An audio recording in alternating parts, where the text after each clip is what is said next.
हाँ, समय हो गया मान्यवर। जी, आप सभी को नमस्कार। मैं बाल प्रहरी और बाल साहित्य संस्थान अल्मोड़ा उत्तराखंड की ओर से आप सभी का स्वागत करता हूँ, हार्दिक अभिनंदन करता हूँ। आज कहानी वाचन कार्यशाला के दूसरे चरण में और जो कि 1562वां ऑनलाइन कार्यक्रम है और जैसा कि हम सबके संज्ञान में है, आज बच्चे अपनी पाठ्य पुस्तक की कहानियों का वाचन करेंगे और आज के मुख्य अतिथि होंगे हमारे भी डॉक्टर रीता सिंह जी, जो कि अ, डिग्री कॉलेज में प्रवक्ता हैं, चंदौसी संभल उत्तर प्रदेश से। विशिष्ट अतिथि दृश्या कोहली जी और आज के इस कार्यक्रम की अध्यक्षता करेंगे शिवाली नेगी जी और हमारे आज के इस कार्यक्रम का संचालन करेंगे हमारे दोस्त महिमा धोनी जी, जो कि कक्षा 12 की छात्रा है, राजकीय इंटर कॉलेज खुनौली बागेश्वर से। और इस पटल पर हमारे साथ प्रतिदिन जुड़ने वाले आदरणीय श्री आकाश आरसा सर, उप निदेशक शिक्षा विभाग उत्तराखंड, आदरणीय श्री श्याम प्रसाद पांडे जी, संरक्षक बाल प्रहरी अहमदाबाद गुजरात, डॉक्टर अशोक कुमार नेगी जी, खंडवा मध्य प्रदेश से। इस पटल पर प्रतिदिन जुड़ने वाले हमारे साथ आदरणीय श्री भास्कर आनंद पांडे सर, डायट प्राचार्य डीडी हाट। और इस कार्यक्रम में हमारे साथ प्रतिदिन जुड़ते हैं आदरणीय श्री श्याम नारायण श्रीवास्तव सर जुड़े हैं, आदरणीय हेमा कन्याल जी, कामेश्वरी सिंह जी गुड़गांव से, नरेंद्र पाल सर आज गुड़गांव से हमारे बीच बोल रहे हैं, चंद्रा अधिकारी जी हमारे बीच हैं। और इस कार्यक्रम में कई अन्य साथी हैं, मैं सभी का स्वागत करता हूँ, हार्दिक अभिनंदन करता हूँ। आप सबका सहयोग मिला। कृपाल सिंह शीला जी हमारे बीच हैं, नेहा गुप्ता जी और आदरणीय प्रेम सिंह पापड़ा जी, प्रधानाचार्य जी GIC DD हाट, शिवाली गुप्ता जी। तो मैं सभी मित्रों का स्वागत करते हुए मंच सौंपता हूँ अपने दोस्त को, आज के इस कार्यक्रम महिमा धोनी जी को। और जैसा कि हम सबके संज्ञान में है, कल भी हमने देखा, हमको अपनी कौन सी कहानी पढ़नी है ये आप सबने सहमति दी है। उस कहानी पर अपने उस कहानी का सार पढ़ना है, केवल कहानी को लिखा हुआ नहीं पढ़ना है, केवल उस कहानी का सार पढ़ना है। आशा है आप मदद करेंगे। और कल परिचर्चा होनी है हमारे घर गांव में। एक समय सीमा दे दीजिए आदरणीय। हमारे घर गांव में रक्षाबंधन, जिन आदरणीय साथियों ने केरला जी, एक सहमति। समय सीमा दे जी, समय दीजिए कि सीमा पाँच लगभग पाँच निर्धारित मिनट है, से अधिक चार। न हो। जी, लगभग 4-5 मिनट निर्धारित सीमा है। तो हमारे साथी ध्यान रखेंगे, पढ़ना नहीं है। तो 4-5 मिनट में अधिकतम अपनी बात रखनी है। तो कहानी का सार पढ़ना है। हमारे संचालक जी भी बीच बीच में याद दिलाते रहेंगे कि अगर कोई ज्यादा बोलता तो बीच में संचालक जी को रोकने का अधिकार होता है। तो बता दीजिए कि आपकी समय सीमा लगभग पूरी होने वाली है। तो आशा है हमारे साथी ध्यान रखेंगे। तो मैं मंच सौंपता हूँ सीधे महिमा जी को आज के कार्यक्रम के संचालन के लिए। तो कल परिचर्चा होनी है हमारे घर गांव में, रक्षाबंधन का त्योहार। कई साथियों ने सहमति दे दी है, जिन्होंने नहीं दी है वो जल्दी से दे देंगे। तो एक बार मैं मंच महिमा जी को सौंप रहा हूँ। महिमा जी, आपका स्वागत है।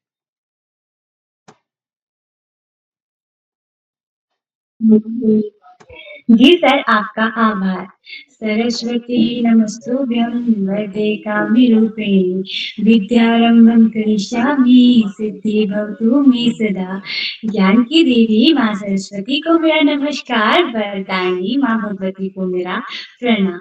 नमस्कार, मैं महिमा धोनी, राजकीय इंटर कॉलेज खनौली बागीचर की कक्षा 12वीं की छात्रा हूँ।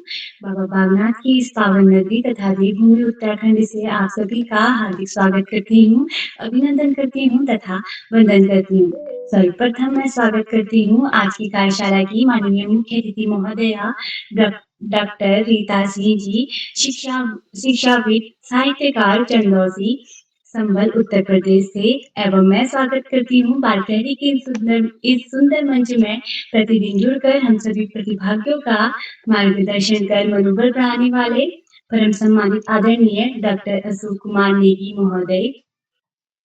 डॉक्टर अशोक कुमार नेगी महोदय जिला शिक्षा एवं प्रशिक्षण संस्थान खंडवा मध्य प्रदेश से।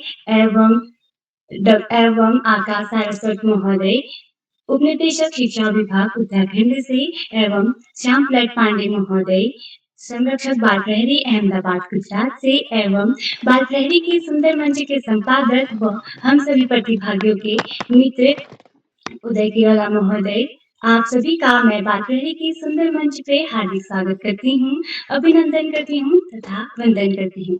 एवं मैं स्वागत करती हूँ बाल प्रहरी के सुंदर मंच में प्रतिदिन जुड़ने वाले अभिभावकगण, विद्वान शिक्षकगण, विदुषी शिक्षिकाओं व मेरे छोटे व बड़े भाई-बहनों का बाल प्रहरी के 1562वें ऑनलाइन कार्यशाला में हार्दिक स्वागत है, अभिनंदन है तथा वंदन है।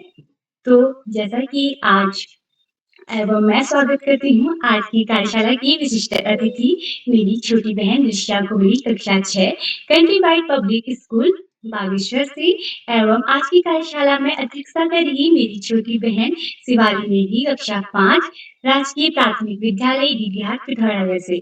मेरी दोनों बहनों का बाल प्रहरी की सुंदर मंच में हार्दिक स्वागत है, अभिनंदन है तथा आज जो उन दोनों को वक्तव्यता मिली है उनके लिए उन दोनों को ढेरों बधाइयाँ। एवं अब मैं आप सभी को ये बताती हूँ कि मैं बाल प्रहरी में कैसे जुड़ी। मैं बाल प्रहरी में मेरी बड़ी दीदी नेहा कांडपाल द्वारा जुड़ी, जिन्होंने मुझे इसकी बहुत अच्छी सूचना प्रदान की और इसके बारे में बताते हुए मुझे उन्होंने ये बताया कि अगर तुझे बोलना है और उसे बोलने आगे जाके सीखना है बोलना, तो तू ज़रूर ही इसमें जुड़ना। तो उन्होंने मुझे बहुत अच्छी सूचनाएँ प्रदान की और साथ ही साथ मेरा संचालन करने का मन कैसे हुआ? मेरा संचालन करने का मन बाल प्रहरी के इस सुंदर मंच को देखकर हुआ जब एलकेजी और यूकेजी के बच्चे इसमें संचालन कर सकते हैं तो हम तो 12 वाले ही हैं, फिर हम तो पक्का ही संचालन करेंगे करके मैं इसमें जुड़ी और मुझे बहुत अच्छा लगा जब मैं इसमें संचालन करने लगी। अब मैं कार्यक्रम आगे बढ़ाते हुए आमंत्रित करती हूँ आज की कार्यशाला की विशिष्ट अतिथि मेरी छोटी बहन ऋषा कोहली, कक्षा 6, country wide public school Bageshwar से। बहन आप उपस्थित हैं? मेरी छोटी बहन ऋषा कोहली, कक्षा 6, country wide public school Bageshwar. उनकी कहानी की विधा है हार की जीत। अब मैं कार्यक्रम को आगे बढ़ाते हुए आपको बाल प्रहरी के नियमों की ओर ले चलती हूँ। बाल प्रहरी के कुछ नियम हैं।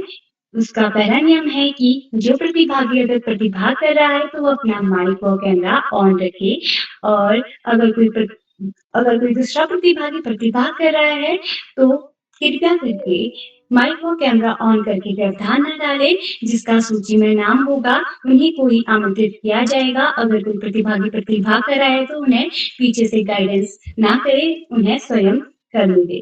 तो मैं आपको आज की कार्यशाला के बारे में बताती हूँ। आज है कहानी वाचन कार्यशाला।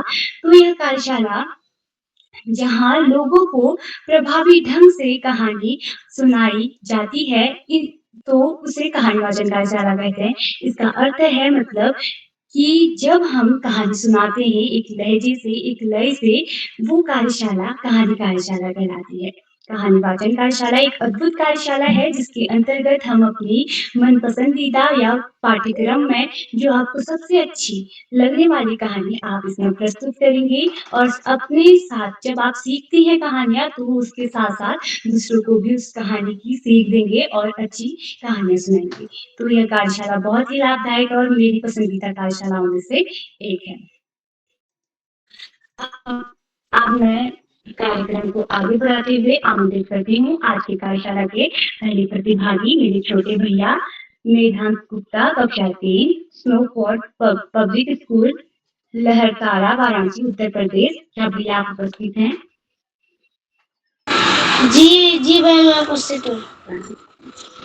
जी भैया, आपकी कहानी की जो विधा है कछुआ और खरगोश, आपका हार्दिक स्वागत है, अभिनंदन है तथा वंदन है।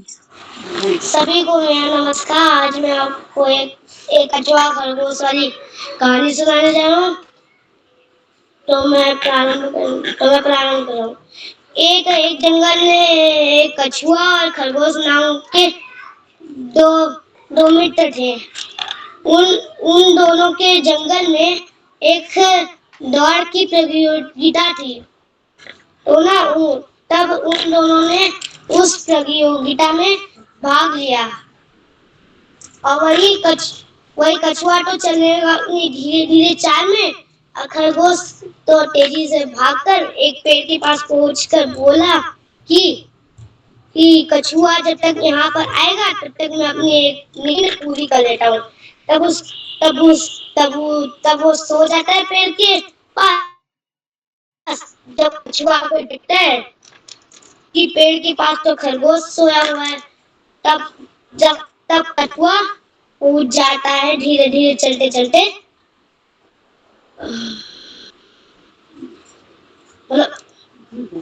फिर वो जीत जाता है कछुआ। और जब खरगोश की आंख खुलती है तब तब खरगोश तुरंत भागते हुए जीत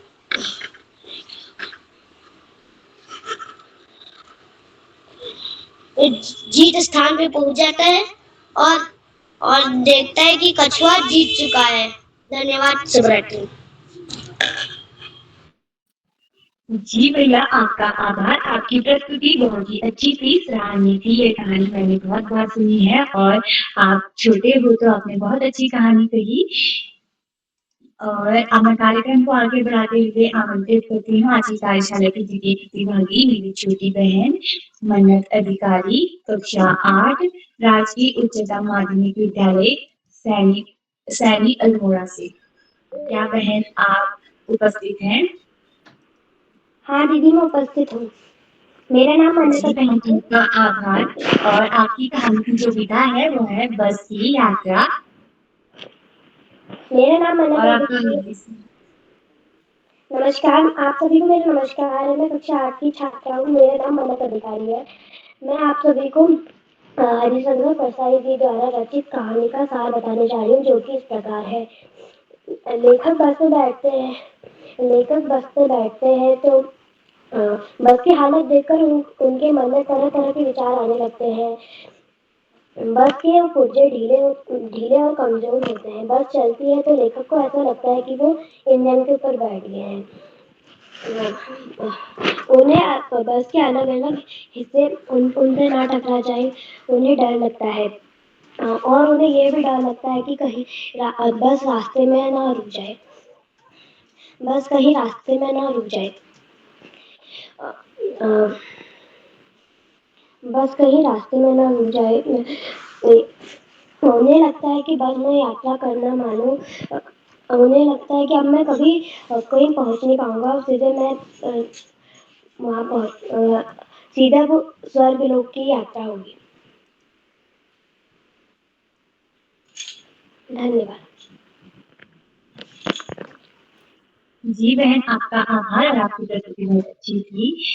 और अब मैं कार्यक्रम को आगे बढ़ाते हुए आप बड़े ही आदर व सम्मान से आमंत्रित करती हूँ परम सम्मानित आदरणीय आकाश सरस्वत महोदय, उप निदेशक शिक्षा विभाग उत्तराखंड से। सर आप उपस्थित हैं।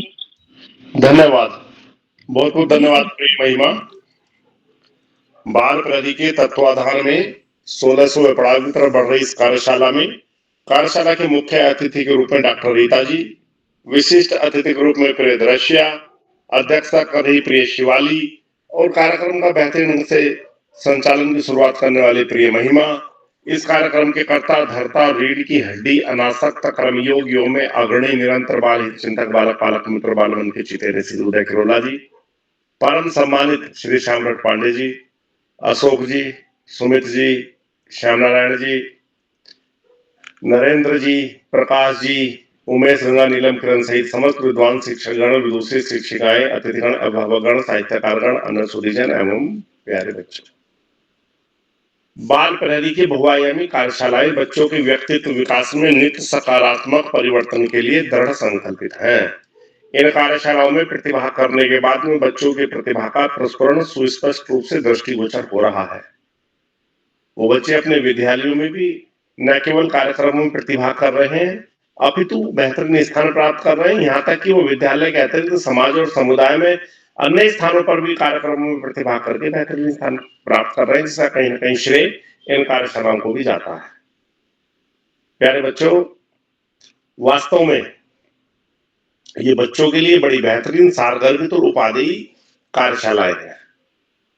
जो बच्चे इन कार्यशालाओं में प्रतिभा करते हैं वो एकेडमिक में बहुत आगे हैं।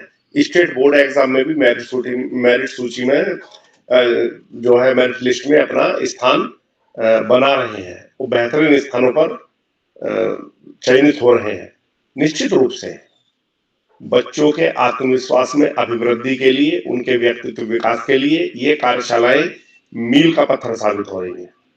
और इन कार्यशालाओं में प्रतिभा करने के बाद में बच्चों में जो आत्मविश्वास बढ़ रहा है, वो चाहे खेल हो, चाहे पढ़ाई हो, सभी क्षेत्रों में दृष्टिगोचर हो रहा है। प्यारे बच्चों, वास्तव में बरसात का मौसम स्वास्थ्य की दृष्टि से थोड़ा टिपिकल मौसम होता है। इस समय बाहर का खाने से बचना चाहिए, पानी को भी उबाल कर ठंडा करके पीना चाहिए और घर का ही साफ और ताजा भोजन ग्रहण करना चाहिए। अन्यथा रोग होने की संभावना रहती है, स्वास्थ्य खराब होगा, दिक्कत होगी। इससे बेहतर है कि स्वस्थ रहते हुए अपना अध्ययन करें, क्योंकि स्वस्थ शरीर में ही स्वस्थ मस्तिष्क का निवास होता है और इस समय विशेष प्रिकॉशन की जरूरत है। बाहर की ना कोई जंक फूड खाना है, ना टिक्की, ना समोसे, ना पानी के बताशे, कुछ नहीं, क्योंकि ये सारी चीजें खतरनाक है और स्वास्थ्य के लिए बड़ी ही अहितकारी है। साफ सफाई का विशेष ध्यान रखना है, डेली नहाना धोना है, कुछ भी खाने से पहले अच्छी तरह हाथों को वॉश करना है। मतलब कुल मिलाकर जितनी साफ सफाई का ध्यान रखा जाएगा उतना ही बीमार होने की संभावनाएं घटेंगी और स्वस्थ होने की संभावनाएं बढ़ेंगी। इसके अतिरिक्त पढ़ाई भी लगातार करते रहना है, उसमें कोई अवरोध ना हो। नियमित कार्यक्रम बनाकर लगातार पढ़ते रहना है। करत करत अभ्यास थे जन्मति होत सुजान। ये नहीं कि अब आराम करते रहो और परीक्षा के समय पूरी रात जाग जाग के अपनी हालत खराब करो, उससे कोई लाभ नहीं होता है। यदि हमें समझ का विकास करना है तो निश्चित रूप से हमें लगातार पढ़ना होगा और जो बच्चे ऐसा करते हैं उन्हें परीक्षा काल में अनावश्यक तनाव लेने की जरूरत ही नहीं पड़ती है और वो आसानी से अपनी परीक्षाएं देते हैं और बेहतरीन अंक भी प्राप्त करते हैं। जब हम कहानी की बात करते हैं तो कहानी तो एक ऐसी विधा है जो सीखने सिखाने की गति को तेज करती है। यदि हम एलिमेंट्री एजुकेशन की बात करें, प्री प्राइमरी से लेकर कक्षा 8 तक, तो इसको बेहतरीन टूल के रूप में इस्तेमाल किया जा सकता है और कहानी के माध्यम से हम बहुत सारे कॉन्सेप्ट क्लियर कर सकते हैं, समझ का विकास कर सकते हैं और बच्चों की बहुत सारी जिज्ञासाएं भी शांत हो सकती हैं। तो कहानी का प्रयोग तो निश्चित रूप से लगातार करना चाहिए। और देखें, यदि हम सामान्यतः देखें तो जिंदगी भी एक कहानी ही है, बड़ी कहानी है, उसके पैरेलल छोटी छोटी कहानियां चलती रहती हैं और कहानी विधा के द्वारा तो पंडित विष्णु शर्मा ने मूर्ख राजकुमारों को भी पारंगत कर दिया था, उनको भी शिक्षित कर दिया था। तो कहानी तो पढ़ाई के लिए बहुत ही अचूक हथियार है। आज इस महत्वपूर्ण अवसर पर अपनी बात को पूरा दोहराते हुए, पढ़ाई का कोई विकल्प नहीं, सफलता का कोई शॉर्टकट नहीं, जीवन में आगे बढ़ना है, ज्यादा से ज्यादा पढ़ना ही होगा। जो बच्चे माता पिता गुरुजनों बड़ों का आशीर्वाद लेते हुए, गुरुजनों के सानिध्य में साथ ही उत्साह देते हुए, सेवा लेते हुए, छोटों को प्रेम करते हुए नियमित व सतत अध्ययन करते हैं, उनका भावी जीवन सुखमय हो जाता है। अपने पाठ्यक्रम के इतर सामान्य ज्ञान की पुस्तकें पढ़ना, साहित्य की पुस्तकें पढ़ना, अपने देश के महापुरुषों के जीवन सूत्र विचारों को न केवल पढ़ना अपितु अपने आचरण में ढालना हमें बड़े से बड़ा लक्ष्य प्राप्ति में सहयोगी होता है। अंत में सभी का आभार प्रकट करते हुए, बच्चों को शुभाशीष देते हुए मैं 2 शब्दों के साथ अपनी वाणी को विराम दूंगा। पोथी पढ़ी पढ़ी जग मुआ, पंडित भया न कोय, ढाई आखर प्रेम का, पढ़े सो पंडित होय। धन्यवाद। जय हिंद, जय भारत। जी सर, आपका आभार। आपने हमारे मार्गदर्शन के साथ साथ स्वास्थ्य के बारे में भी बताया और हमें कहानी के बारे में मूलभूत अवधारणाएं भी बताई कि कहानियां हमारे क्यों महत्वपूर्ण है, क्यों से हम आगे बढ़ सकते हैं। और सच कहूं तो सच में कहानी से बहुत सारे अनमोल वचन हमें मिलते हैं हमारी लाइफ को आगे पहुंचाने के लिए, साथ ही साथ एक सक्सेसफुल लाइफ बनाने के लिए भी। और आपका मैं तहे दिल से आभार व्यक्त करती हूँ। मैं कार्यक्रम को आगे बढ़ाते हुए आमंत्रित करती हूँ आज की कार्यशाला की तृतीय प्रतिभागी मेरी छोटी बहन वंशिका राजपूत, कक्षा 7 वीर सेवा पब्लिक स्कूल चौखोटिया अल्मोड़ा से। बहन आप उपस्थित हैं? हाँ दीदी, मैं उपस्थित हूँ। जी बहन, आपकी कहानी की विधा है नहीं होना बीमार, तो आपका हार्दिक स्वागत है, अभिनंदन है तथा वंदन। जी धन्यवाद दीदी। सबसे पहले ज्ञान की दायिनी माँ सरस्वती के चरणों में मेरा कोटि कोटि नमन। मेरा नाम अंशिका राजपूत है। मैं कक्षा 7 की छात्रा। मेरे विद्यालय का नाम विश्वा पब्लिक स्कूल चिपुटी है। जैसे कि आप सभी को विदित है, आज कहानी वाचन कार्यशाला और मैं कक्षा 7 की छात्रा हूँ। तो मेरे हिंदी की पुस्तक का नाम है मल्हार और मेरा पाठ का नाम है नहीं होना बीमार, जो कि मेरा पुस्तक का 5वां पाठ है और इसके लेखक है स्वयं प्रकाश। अब मैं ज्यादा समय ना लेते हुए आगे बढ़ूंगी। अस्पताल का पहला अनुभव। एक बच्चा था, वो अपनी नानी के साथ पड़ोसी सुधाकर काका को देखने गया। अस्पताल जाता है वो, वहाँ शांत और साफ सुथरा माहौल, हरे भरे पेड़, काका को मिल रही सेवा, नर्स नर्स का दवा देना, नानी की साबूदाने की खीर खिलाना, देखकर उसे लगता है कि बीमार होना कितना मजेदार है। बीमार पड़ने का नाटक। फिर कुछ दिन बाद उस बच्चे ने होमवर्क नहीं किया था और स्कूल जाने से बचने के लिए बीमार होने का नाटक करता है। चादर ओढ़कर लेट जाता है। सिर दर्द, पेट दर्द, बुखार का बहाना बनाता है। उल्टा पड़ गया दाव। नानी घबरा जाती है। नानाजी आते हैं। उस बच्चे को कड़वी दवा और काढ़ा पीना पड़ता है और खाने में सिर्फ दलिया खिचड़ी मिलती है। दिन भर घर में चल रहे सब जाते हैं और वह अकेला घर में पड़ जाता है। लेटे लेटे पीठ दुखने लगती है उसे। बाहर गली और दोस्तों की याद आती है। सीख और संदेश। अंत में उस बच्चे को समझ आता है कि दूर की ढोल सुहावने होते हैं। बीमार होने में कोई मजा नहीं, स्वस्थ रहना ही सबसे बड़ा सुख है। धन्यवाद। शुभ। जी बहन, आपका आभार। सच में कहानी बहुत ही अच्छी थी कि बीमार होना ये अच्छी बात नहीं है। और सर ने अभी हमें बीमारी से बचने के लिए बहुत अच्छी चीज़ें बताई कि गर्म पानी पीना चाहिए और आपने उसी के साथ-साथ एक कहानी भी सुना दी, बहुत अच्छा लगा। और मैं कार्यक्रम को आगे बढ़ाते हुए आमंत्रित करती हूँ आज की कार्यशाला के चौथे प्रतिभागी मेरे छोटे भैया कक्षा 2 ननीश जोशी, वेशवा पब्लिक स्कूल चौखुटिया अल्मोड़ा से। क्या भैया आप उपस्थित हैं?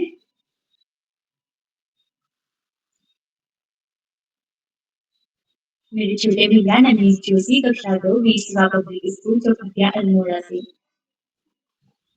अब मैं कार्यक्रम को आगे बढ़ाते हुए आमंत्रित करती हूँ आज की कार्यशाला की 5वीं प्रतिभागी मेरी छोटी बहन वर्तिका पाल कक्षा 8 the pillars public school Gorakhpur Uttar Pradesh से। क्या बहन आप उपस्थित हैं?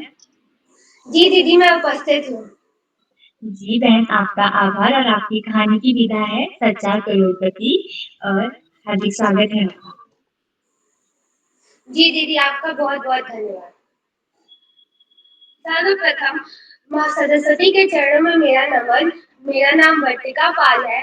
मैं कक्षा 8 की छात्रा हूँ। मेरे विद्यालय का नाम the pillars public school Gorakhpur Uttar Pradesh है। तो जैसा कि आज कहानी वाचन कार्यशाला है, जो कि बाल तहरी का 1562वां ऑनलाइन कार्यक्रम है। इसमें हमें अपनी पाठ्य पुस्तक की मनपसंद कहानी सुनानी है। तो मैं अपनी पाठ्य पुस्तक माधुश्री की एक कहानी सुनाने जा रही हूँ, जिसका शीर्षक है सच्चा करोड़पति। इसके लेखक है ऑस्कर वाइल्ड। तो मेरी कहानी कुछ इस प्रकार है। ह्यूई ऑर्स्किन एक सुंदर व्यक्तित्व वाला आदमी था, लेकिन उसकी एक कमी थी कि वह बेरोजगार था। उसके जेब में पैसे नहीं थे, जो थे वो भी बहुत कम थे। वह किसी तरह अपना खर्चा चलाता था। उसकी जो आंटी थी, वो उसकी मदद करती थी और उसे कुछ पैसे दे दिया करती थी कभी-कभी, ताकि उसका खर्चा चल सके। और ह्यूई जो है वो लंदन में रहता था। एक लॉरा मर्टन नाम की लड़की थी, जो कि सेवानिवृत्त कर्नल की बेटी थी। ह्यूई जो है उससे शादी करना चाहता था, परंतु जब उसने यह प्रस्ताव सेवानिवृत्त कर्नल के सामने रखा, तो उन्होंने कहा कि जब तक तुम मुझे 10,000 पाउंड ले आके मेरे सामने रख नहीं दोगे, तब तक तुम मेरी बेटी से शादी नहीं कर सकते हो। यह सुन के ह्यूई बहुत उदास हो गया और सोचने लगा कि मैं कहाँ से 10,000 पाउंड ले आऊं, मेरे पास तो नौकरी भी नहीं है, अब मैं क्या करूं। फिर वो अपने दोस्त एलन के स्टूडियो में चला जाता है, जहाँ क्योंकि उसका दोस्त एलन एक चित्रकार होता है और वो अपने स्टूडियो में चित्र बना रहा होता है। तो जो एलन का मॉडल होता है चित्र का, वो एक बूढ़ा भिखारी होता है, जिसने अपने हाथ में अपनी टोपी को पकड़ा होता है भिक्षा पात्र की तरह, और उसके एक हाथ में एक लाठी होती है, जो उसके सहारे के लिए होती है। तो यह देखकर ह्यूई बहुत ही आश्चर्य में पड़ जाता है कि आखिर ये कैसा मॉडल है। एक चित्र बनाने के लिए कोई सुंदर मॉडल होना चाहिए, ये कैसा मॉडल है, एक भिखारी को खड़ा कर दिए हैं और उसका चित्र बनाने लगे। वो अपने मित्र से ये बात कहता है, लेकिन उसका मित्र बस इतना कहता है कि अरे मॉडल है, मुझे चित्र बनाने दो। फिर उसका चित्र जब बन जाता है तो ह्यूई उससे पूछता है कि तुमको चित्र बनाने के लिए कितने पैसे मिलते होंगे? तो जो उसका दोस्त है एलन, वो उससे कहता है कि मुझे बस कुछ गिनतियाँ ही मिलती हैं, और उसने बताया कि चिकित्सकों, शिक्षकों और चित्रकारों को सिर्फ गिनतियाँ ही मिलती हैं। तो उसके बाद ह्यूई जो है वो एलन के स्टूडियो से चला जाता है और शाम होने लगती है। तब वो एक बगीचे के पास से गुजर रहा होता है, तो उसकी नजर एक बेंच पे पड़ती है और उस बेंच पे वो वही बूढ़ा भिखारी बैठा होता है, जो कि एलन का मॉडल था। तो यह देखकर ह्यूई उसके पास जाता है और ह्यूई को शुरुआत से ही उस बूढ़े भिखारी पे बहुत दया आ रही होती है अ, उसकी परिस्थितियों को देखकर। तो इसलिए वो उसके पास जाता है और वो अपने मन ही मन सोच रहा होता है कि बेचारा बूढ़ा भिखारी पता नहीं कैसे ही अपना गुजारा करता होगा, काश मैं इसकी कुछ मदद कर पाता। फिर वो अपनी जेबों को चेक करता है और उसमें देखता है कि उसके पास बस एक स्वर्ण मुद्रा थी और कुछ तांबे के सिक्के थे। तो वो सोचता है कि अगर मैं अपने पैसे इस बूढ़े भिखारी को दे दूँगा, तो मुझे 15 दिनों तक बिना घोड़ा गाड़ी के चलना पड़ेगा और मैं अपना खर्चा कैसे चलाऊँगा। लेकिन फिर उसके मन में आता है कि मुझसे ज़्यादा ज़रूरत तो इस बूढ़े भिखारी को है पैसों की इस वक़्त, और वो अपनी स्वर्ण मुद्रा निकाल कर उस बूढ़े भिखारी को दे देता है। तो बूढ़ा भिखारी उसके बाद मुस्कुराता है और मन ही मन कुछ सोचने लगता है। फिर ह्यूई जो है वहाँ से जा रहा होता है, तभी बीच रास्ते में उसको एलन फिर से मिल जाता है और एलन उससे पूछता है कि तुम कहाँ से आ रहे हो? तो ह्यूई बोलता है कि मैं तो अभी पास वाले बगीचे से आ रहा हूँ, वहाँ पे मैंने उसी बूढ़े भिखारी को देखा था जिसका तुम चित्र बना रहे थे। तो एलन उससे कहता है कि अच्छा तुम उसके पास से आ रहे हो? मैंने तो अभी उससे बात की थी अ, और उसने तुम्हारे बारे में मुझसे बहुत चीज़ें जानने की रुचि रखी। उसने तुम्हारे बारे में बहुत कुछ पूछा, तो मैंने उसको बता दिया कि तुम एक बेरोज़गार हो और तुम्हारे पास पैसों की बहुत कमी है, और तुम्हारे सामने एक शर्त रख दी गई है कि तुम जब तक 10,000 पाउंड नहीं लेकर आओगे, तब तक तुम लौला से शादी नहीं कर सकते हो। तो ये सब सुनकर ह्यूई को थोड़ा गुस्सा आने लगा और वो एलन से उसने कहा कि आखिर तुमने ये सारी चीजें उस बूढ़े भिखारी को क्यों बता दी? और वो गुस्से में अपने घर चला गया। उसके बाद अगली सुबह अ, और वो जो बूढ़ा भिखारी था, वो असल में भिखारी नहीं था। वो लंदन का सबसे अमीर व्यक्ति था जिसका नाम था बैरन हॉसबर्ग। और अगली सुबह जब बूढ़े भिखारी को सब पता चल गया था कि मतलब ह्यूई की क्या परिस्थितियाँ चल रही हैं, तो वो सोचता है कि क्यों ना ह्यूई की मदद की जाए। तो उसके बाद अ, जो बैरन हॉसबर्ग बूढ़ा भिखारी बना था, वो सोचता है कि एक लिफाफे में 10,000 पाउंड लेके उसके पास चला जाए। तो ह्यूई जो है वो एलन के ऑफिस में बैठा होता है, तब तक बैरन हॉसबर्ग अचानक से ऑफिस के अंदर आता है और ह्यूई जो है वो थोड़ा डर जाता है और उससे कहता है कि यदि मुझसे कोई गलती हुई हो तो मुझे क्षमा कर दीजिए। तो जो बैरन होता है वो कहता है कि अरे नहीं तुम मुझसे क्यों माफी मांग रहे हो जब तुमने कोई गलती की ही नहीं है। और उसके बाद ह्यूई पूछता है कि आप यहाँ अचानक कैसे? तो वो कहता है कि मैं यहाँ बस इसलिए आया हूँ, तुम्हें बस एक भेंट देने आया हूँ और मेरी भेंट तुम स्वीकार करो। तो जो ह्यूई है वो बैरन की भेंट स्वीकार कर लेता है और उसके बाद बैरन वहाँ से चला जाता है। और जब ह्यूई सोचता है कि इस लिफाफे में क्या ही हो सकता है, फिर कुछ देर बाद ह्यूई उस लिफाफे को खोलता है तो देखता है कि उसके अंदर 10,000 पाउंड है और वो देखकर वो बहुत ज़्यादा खुश हो जाता है और ये सोचता है कि अब मैं सेवानिवृत्त कर्नल के सामने जा सकता हूँ और उनसे बोल सकता हूँ कि अब मेरी शादी मतलब हो सकती है। तो उसके बाद वो कर्नल के पास जाता है और उनसे कहता है कि ये लीजिए 10,000 पाउंड मैं लेकर आ गया हूँ। और तब वो देखकर तो पहले हैरान होते हैं, लेकिन उसके बाद वो कहते हैं कि अच्छा ठीक है, अब जब तुम लेकर आए हो, तब अब तुम्हारी शादी मेरी बेटी से होगी। फिर उन दोनों की शादी होती है और एलन उसमें मतलब सबको संबोधित करते हैं और खुशी-खुशी उन दोनों की शादी हो जाती है। और जो बैरन हॉसबर्ग था उसका उसने अपने मित्र एलन से कहा था 1 महीने पहले कि तुम मुझे बूढ़े भिखारी का रूप दे दो ताकि मैं जाऊँ और देखूँ कि कितनी इंसानियत रह गई है इस दुनिया में। तो ये मतलब उसकी चाल थी और उसने मतलब अ, एक तरह से लोगों की परीक्षा लेनी चाहिए। तो उसमें ह्यूई पास हो गया था क्योंकि और इससे हमें इस पाठ से हमें यह सीख मिलती है कि अ, आपकी बाहरी सुंदरता और अच्छाई नहीं बल्कि आपके गुण और मतलब आपके गुण और आपके दयावान होने का भाव मायने रखता है और आप एक कामयाब इंसान हैं, आपके अंदर इंसानियत है, यह सबसे ज़्यादा मायने रखता है, ना कि ये कि आप कितने सुंदर हैं। आशा है कि आपको मेरी कहानी अच्छी लगी होगी। धन्यवाद, शुभ रात्रि। जी बहन, आपकी कहानी बहुत ही ज़्यादा अच्छी थी, परंतु आपने समय कुछ ज़्यादा ले लिया था।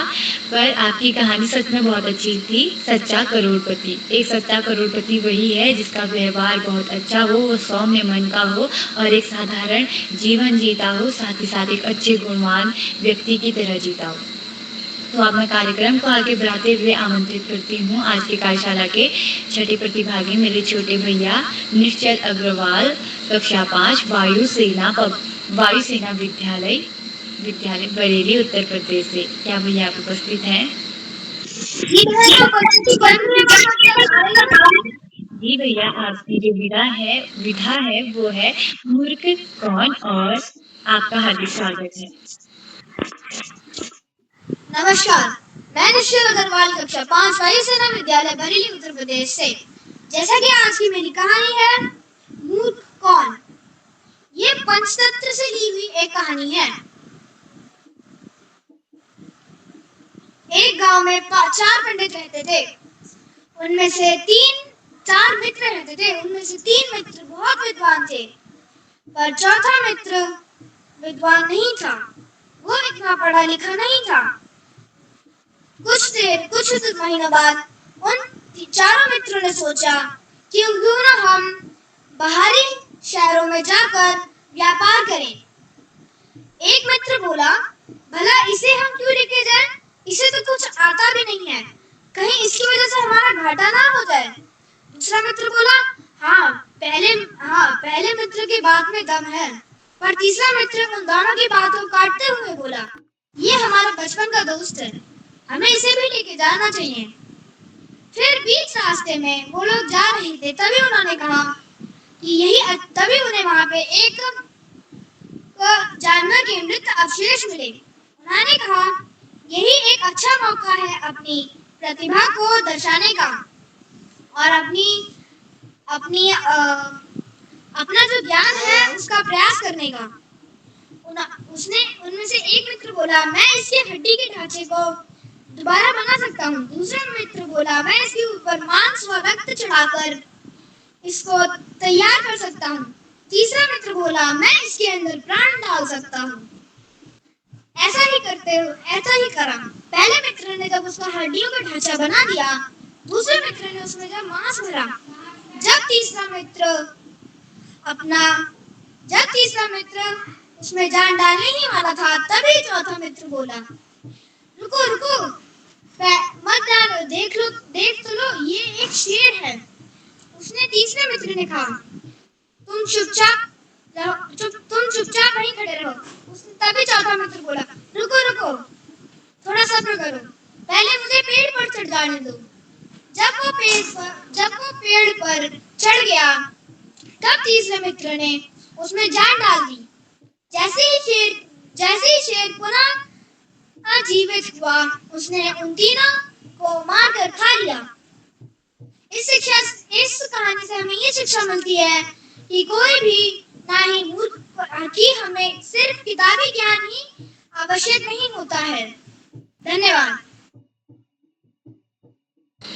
जी भैया, आपका आभार। आपकी प्रस्तुति बहुत अच्छी थी। हमको किताबी ज्ञान के साथ आगे और भी ज्ञान सीखने की ज़रूरत है। ये बहुत अच्छी शिक्षा आपने हमें इस कहानी के द्वारा समझाई। तो आज की कार्यशाला के 7वें प्रतिभागी हैं मेरे छोटे भैया प्रभास देवतला, कक्षा 3, वीर सेवा पब्लिक स्कूल चौखटिया अल्मोड़ा से। क्या भैया आप उपस्थित हैं? जी भैया, आपकी जो कहानी है उसका शीर्षक है कब आऊं, और आपका हार्दिक स्वागत है। धन्यवाद। नमस्कार, मेरा नाम प्रभास देवतला है। मैं कक्षा 3 का छात्र हूँ। मेरे विद्यालय का नाम वीर सेवा पब्लिक स्कूल चकोटिया है।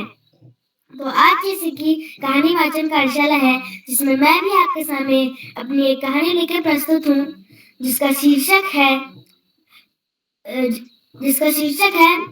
ईर्ष्याधालु से कब आऊं, और इसके लेखक है R.S. त्रिपाठी, और ये मेरी बुक रिमझिम से ली गई है। तो चलिए शुरू करते हैं। एक अवंती नाम का लड़का था, जिसने अपनी एक दुकान खोली, जिसमें वह लोगों के कपड़ों पे रंग लगाता था। तो फिर उसका व्यापार चल पड़ा और उसकी प्रशंसा दूर दूर तक होने लग गई। फिर एक सेठ था, तो वो उससे ईर्ष्या करने लगा कि उसका काम बढ़ रहा है। तो उसने सोचा, अगर मैं इससे कुछ ऐसा करूं कि वो कर ही ना पाए, तो मैं उसे बदनाम कर सकता हूँ। तो फिर सेठ ने अपने अलमारी में से एक शॉल टाइप निकाला। तो फिर वो अवंती की दुकान की ओर चल पड़ा।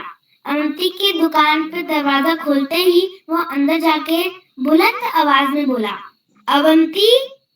तो फिर अवंती दौड़ते हुए आया और कहा, जी सेठ जी, क्या करवाना है? तो फिर जो सेठ था उसने कहा, ये कपड़े पे रंग कर दो। तो फिर अवंती ने कहा, ठीक है, मैं रंग तो कर दूंगा, पर किस रंग में करना है? तो फिर जो सेठ था उसने कहा, मुझे तो रंगों में कोई इंटरेस्ट ही नहीं है, मुझे सारे रंग पसंद नहीं है, तुम कोई ऐसा रंग लगाओ इस पे जो इस दुनिया में हो ही ना। तो फिर अवंती सेठ की चाल समझ गया और अवंती ने वो उसका शॉल ले लिया और अलमारी में रख दिया और ताला लगा दिया अलमारी में। और फिर वापस जब आया वो सेठ के पास, तब सेठ ने कहा, मैं इसे लेने कब आऊं? तो फिर अवंती ने कहा, आप Sunday, Monday, Tuesday, Wednesday, Thursday, Friday, Saturday को छोड़ के और किसी भी दिन आ जाइए। तो फिर सेठ को उसी समय पता चल गया कि उसका जो अवंती को बदनाम करने का आइडिया था वो उसी पे आ गया है। अब भलाई इसी में है कि वो धीरे से उसकी दुकान से चले जाए। तो फिर वो वहां से चले जाता है और फिर से कभी अवंती की दुकान पे कदम रखने का सोचता भी नहीं है। तो इस कहानी से हमें ये शिक्षा मिलती है कि हमें किसी के साथ ईर्ष्या नहीं करनी चाहिए, तभी हमारा वार हमें लग जाता है। इसी के साथ धन्यवाद, शुभ यामी, और आपको रक्षाबंधन की हार्दिक शुभकामनाएं। जी भैया, आपका आभार। और आपकी जो कहानी थी मुझे बहुत अच्छी लगी कि अगर तुम्हें कोई कलर नहीं पसंद तो तुम क्यों कह रहे हो, और अगर जैसे कि संडे मंडे ट्यूसडे आपने पूरे वार लिए और उसके बाद आना बहुत अच्छा लगा कि दूसरे को कन्फ्यूज़न में डालना सबसे बड़ी गलती है। और किसी का वार, कोई सोचता है कि मेरा वार अगर कि सही है उसके लिए सही है, परंतु वो वार भी कभी कभार वापस आता है कि किसी से ईर्ष्या नहीं करनी चाहिए। अब मैं कार्यक्रम को आगे बढ़ाते हुए बड़े ही आदर व सम्मान से आमंत्रित करती हूँ आज की कार्यशाला की माननीय मुख्य अतिथि महोदया डॉक्टर रीता सिंह जी, शिक्षाविद, साहित्यकार, चंदौसी, संबल, उत्तर प्रदेश से। बहन मैम आप उपस्थित हैं।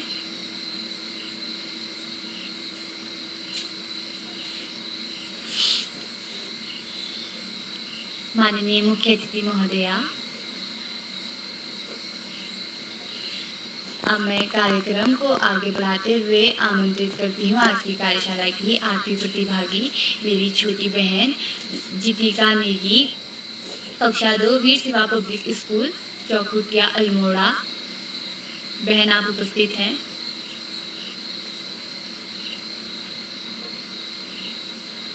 मेरी छोटी बहन जीतिका नेगी, कक्षा 2, वीर सेवा पब्लिक स्कूल, चौखुटिया, अल्मोड़ा से।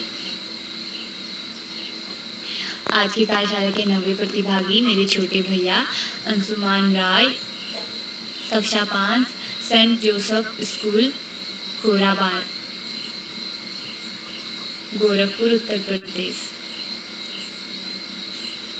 मेरे छोटे भैया अंशुमान राय, कक्षा 5।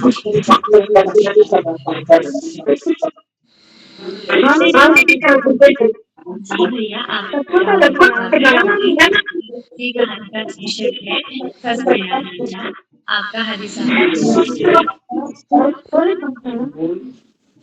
हेलो,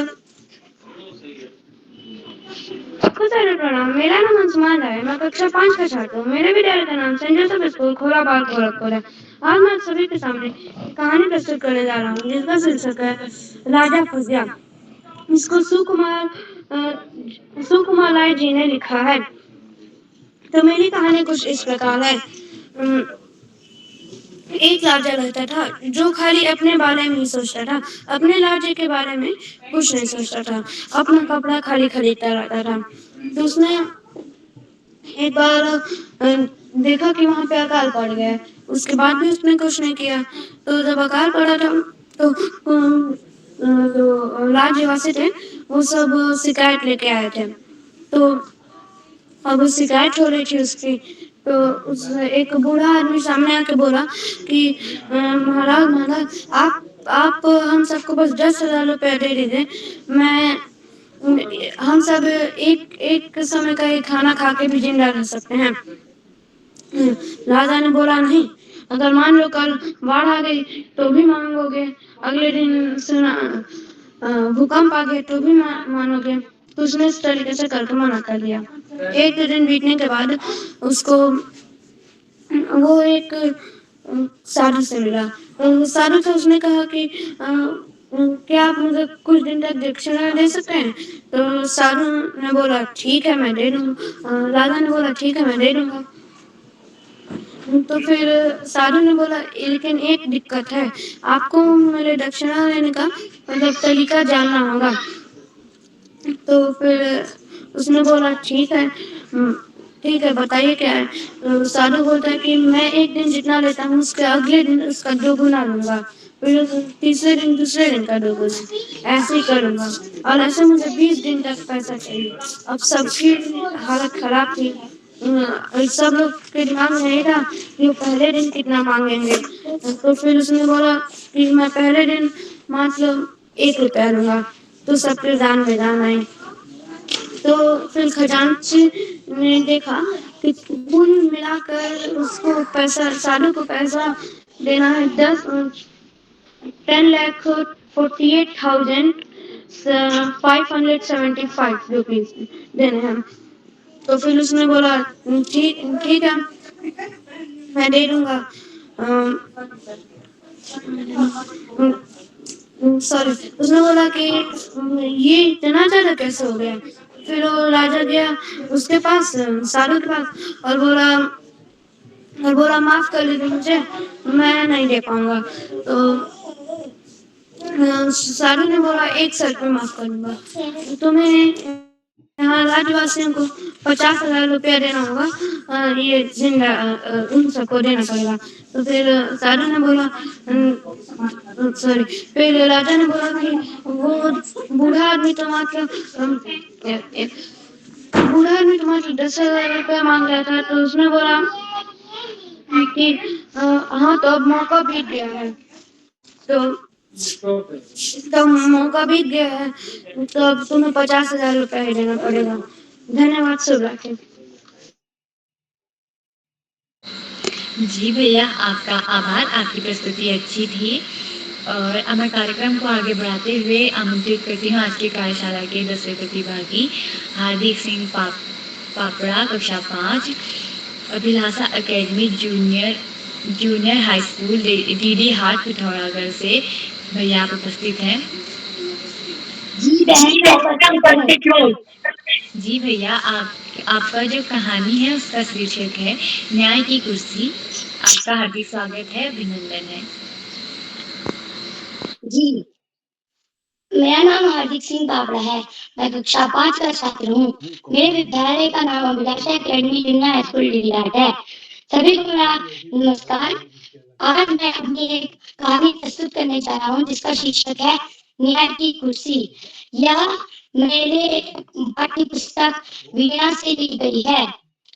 इसके लेखक हैं लीलावती भागवत। तो मैं अपनी कहानी प्रस्तुत करता हूँ। उज्जैन की एक ऐतिहासिक नगरी में बच्चों का झुंड एक दिन खेल रहा था। उसमें से एक बच्चा कूदता फाटता हुआ एक टीले से टकराकर नीचे ठोकर खाकर गिर गया। उसने यहाँ वहाँ देखा कि उसे किस चीज से ठोकर लगी है। उसने एक बड़े चिकने पत्थर के अलावा और कुछ नहीं दिखा। वह उस पर चढ़ गया और सभी मित्रों को बुलाकर उसने कहा, मैं तुम सबका राजा हूँ और तुम सब मेरे दरबारी। तुम सब अपनी फरियाद लेकर मेरे पास आओ, मैं फैसला सुनाऊंगा। धीरे धीरे यह बात सुनी और देखा कि बच्चा बहुत अच्छा न्याय करता है। एक दिन 2 किसानों के बीच एक बहुत झगड़ा हुआ। मामला बहुत गंभीर था। टीले वाले लड़के की इतनी प्रशंसा हो रही थी कि लोग राजा के दरबार में जाने के बजाय उस लड़के के पास अपनी फरियाद लेकर गए। और उस दिन लड़के ने जो फरियाद सुनाई, लड़के ने जो फैसला सुनाया, उसे देखकर सब लोग दंग रह गए। तब से तो सब लोग उसी टीले वाले लड़के के पास आने लगे। जब ये बात राजा तक पहुंची तो उन्होंने कहा, उस छोकरे की यह मजाल कि वह अपने को मुझसे अच्छा न्याय करता समझे। और तो उसने कहा कि मैं खुद वहां जाऊंगा और उस टीले की पत्थर की जांच करूंगा। तो जब राजा पहुंचा तो उसने उस पत्थर की खुदाई शुरू कर दी। उसने देखा कि वह कोई साधारण पत्थर नहीं, वह राजा विक्रमादित्य के समय का सिंहासन था। और फिर राजा ने आदेश दिया कि इसको राज दरबार में लाकर दिया जाए। मैं इस पर बैठकर अपना फैसला सुनाऊंगा। जैसे ही वह सुबह उठकर राज दरबार में गया और जैसे ही वो सिंहासन पर बैठने वाला था, पहली मूर्ति ने कहा, ठहरो, क्या तुम इस सिंहासन पर बैठने योग्य हो? क्या तुम्हें पूरा विश्वास है कि तुमने कभी चोरी नहीं की? राजा ने लज्जा से सिर झुका लिया। यह सच है कि हाल ही में उसने अपने दरबारी की जमीन में चोरी से कब्जा किया था, क्योंकि वो उससे नाराज हो गया था। तब तो तुम इसके योग्य नहीं हो। मूर्ति ने कहा, तुमको 3 दिन तक प्रायश्चित करना होगा। यह कहकर मूर्ति अपने पंख फैलाकर आकाश में उड़ गई। राजा ने 3 दिन तक उपवास किया और प्रार्थना किया। उसके बाद जब वह उस दिन आया तो उसने तो अचानक से एक और आवाज आई, ठहरो। उसने देखा कि दूसरी मूर्ति कुछ बोल रही है। उसने बोला, क्या तुमने विश्वास के साथ कह सकते हो कि तुमने कभी झूठ नहीं बोला? राजा ने तो कई बार झूठ बोला था। वह दोबारा पीछे हट गया। जब उसके बाद उसने दोबारा 3 दिन तक उपवास और प्रायश्चित किया। उसके बाद जब वह उस दिन आया, वो हिचकिचाता हुआ आया। अचानक से तीसरी मूर्ति ने कहा, ठहरो, क्या तुम बैठने से पहले बताओ कि तुमने किसी को चोट पहुंचाई है? राजा पीछे हट गया। तीसरी मूर्ति भी अपनी पंख फैलाकर सिंहासन समेत उड़ गई। इस कहानी से हमें यह शिक्षा मिलती है कि हमें लालच और घमंड नहीं करना चाहिए। धन्यवाद। शिवरात्रि। जी भैया, आपका आभार और आपकी प्रस्तुति बहुत अच्छी थी और आपने थोड़ा ज़्यादा समय ले लिया था, परंतु आपकी कहानी के आधार पर आपका समय सही था, परंतु हमें निश्चित समय दिया गया है। अब मैं एक बार दोबारा से आज की कार्यशाला की माननीय मुख्य अतिथि महोदया को आमंत्रित करती हूँ। माननीय मुख्य अतिथि महोदया डॉक्टर रीता सिंह जी, शिक्षाविद, साहित्यकार, चंदौसी, संबल, उत्तर प्रदेश से। मैम, आप उपस्थित हैं? मैं उपस्थित हूँ और लेकिन मैं रास्ते में हूँ, लेकिन नेटवर्क कर रहा है। जी मैम, आपका हार्दिक स्वागत है, अभिनंदन है तथा वंदन है।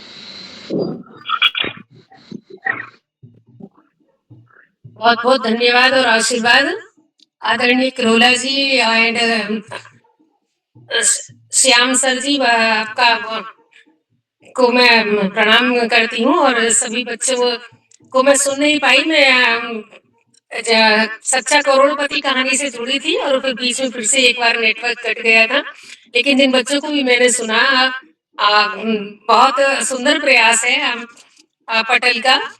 और ये एक मुझे बड़ा अच्छा अनुभव आज देखने को मिला कि छोटे प्राथमिक स्तर के बच्चे, छात्र छात्राएं बड़े आत्मविश्वास के साथ कहानी का वाचन कर रहे हैं। एक बच्चों में कहानी पठन की जो एक संस्कृति विकसित करने का जो ये प्रयास किया जा रहा है, वास्तव में बड़ा सराहनीय, प्रशंसनीय है। जहां आज के समय में बच्चे मोबाइल प्रेमी ज्यादा हो रहे हैं, उस पर ही कहानियां देखना और सुनना पसंद कर रहे हैं, और वहां मतलब स्वयं वाचन करना और मेरे ख्याल से बच्चे कुछ याद करके भी वाचन करने का प्रयास किया है। मौखिक वाचन मैं देख रही हूँ और ये बड़ा अच्छा लगा। तीसरी कक्षा तक के बच्चे हैं, मतलब इसमें ये बड़ी खुशी की बात है। क्या लगता है कि हम जो नेगेटिविटी की, हाँ मोबाइल प्रेमी है बच्चे, और लेकिन यहाँ इन बच्चों को देखकर जो भी जुड़े हुए हैं छोटे छोटे प्राथमिक स्तर के बच्चे को इस प्रकार से वाचन करते हुए देखना अपने आप में कितना सुखद अनुभव है। मैं आपको उसका छात्राओं को पढ़ाती हूँ, बड़ी मुश्किल माइक तक लाने का प्रयास करती हूँ, तब जाकर वो तैयार होती है।